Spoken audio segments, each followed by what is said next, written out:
You're leading in a space where every moment matters. Schools are filled with noise, need, and nonstop decisions. And this video is for those who carry that weight and want to lead with presence, not pressure. In the chaos of school leadership, rhythm is everything.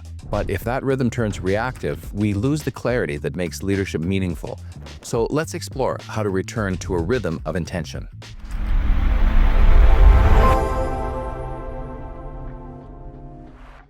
When the rhythm of leadership becomes reactive, it doesn't happen all at once. It arrives subtly. One more urgent email, one more last-minute decision, one more day spent in responsive mode, and then it just becomes normal. But reactive rhythms aren't a sign of failure, they're a signal, an invitation to realign. When our time is shaped by the loudest voices rather than our deepest values, we begin to lose the spaciousness that strategy requires. Our nervous system stays on high alert, and the ripple effect across staff, culture, and students, well, it's profound. Parker Palmer once wrote that burnout isn't caused by giving too much, but by trying to give what we don't possess. So this isn't about capacity, it's about rhythm. And rhythm, it can be reclaimed. So the first shift is awareness. In Zen practice, we call this kensho, seeing clearly. And so it starts with just noticing. So here are 3 questions to ask yourself, and I would invite you to sit with each one of these for a few minutes. The first is, when am I most likely to react instead of respond? The second is, what triggers urgency or defensiveness? And the third, where do I lose presence most often? And if you sit with these, patterns will begin to emerge. And by surfacing patterns like these, we engage the prefrontal cortex, the part of the brain responsible for intentional action. Now, as Daniel Siegel highlights in his 2012 work, this capacity for reflection is what allows us to move from automatic reaction to intentional response. So this isn't just reflection, it's reactivation of choice. Now, as a Zen monk, I see this in daily practice. It's not about escaping the world, far from it. It's about seeing it more clearly without clinging or avoidance. And that same clarity is available in leadership. So what does this actually look like in a school context? I'll give you 3 very practical ways leaders can begin to restore rhythm: presence rituals, strategic blockouts, and calendar anchors. Now, presence rituals are small intentional actions that help you arrive in the moment. It sounds insignificant, but it's incredibly powerful. These aren't soft skills, they're strategic resets, and their purpose is to shift your state from scattered to centered, from reactive to responsive, to bring you back. Now, I know a principal who treats his name badge as a ritual object. When he puts it on, it's a signal that he's stepping into leadership, not as a task list, but as presence. And when he takes it off, he steps back into his full self.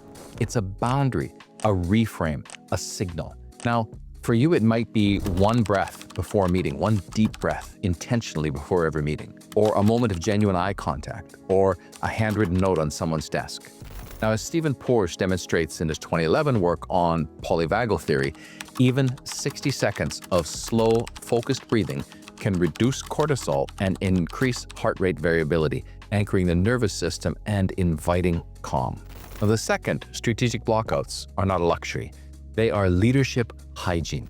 Time to rethink, reflect, and create strategy, and it must be protected. I often recommend leaders carve out 90 minutes into their weekly calendar for visioning, non-negotiable. And when someone chooses Friday afternoons or Friday mornings, that's what's going to work best for them. Others hold walking meetings with trusted colleagues. These blocks aren't reactive, they're generative. They remind you that leadership is about more than putting out fires. It's about shaping the terrain and ultimately shaping the future. And the third is calendar anchors. These are recurring appointments that reflect your core values, not your to-do list. It's not blocking out time to do specific tasks. They aren't just events, they're declarations. So a student voice circle every month, or bi-weekly check-ins with staff that go beyond logistics. A termly review maybe of your school vision. These rhythms create the culture. They become the pulse of your leadership. Now, when rhythm is restored, culture shifts, not through slogans or systems, but through small shared rituals. So in Zen practice, even sweeping the floor or hearing the bell, it's not a chore, it's an invitation to return. But return to what? To presence, to the awareness that we are here and that this moment matters. The bell isn't a sound, it's a pattern interrupt. It breaks the trance of reactivity. It invites intention. And that's the power of rhythm. It offers leaders a chance to re-enter their work as a practice, not just as a job. So it's not about perfection, it's just about return again and again and again, constantly returning. Leadership works this very same way. The purpose of these rituals isn't to create more to do, but to anchor who you are in how you lead. So this isn't about doing less. It's about leading with rhythm. The kind that doesn't just react, but responds. The kind that doesn't just survive the week, but shapes the entire year. And if this resonates with you and you'd like to explore how you can bring rhythm back into your leadership or your team, I'd love to hear from you. You'll find more reflections and practical tools at leecrockett.net. And if this video gave you something useful, please pass it on. Like, subscribe, and share it with someone else carrying the weight of leadership.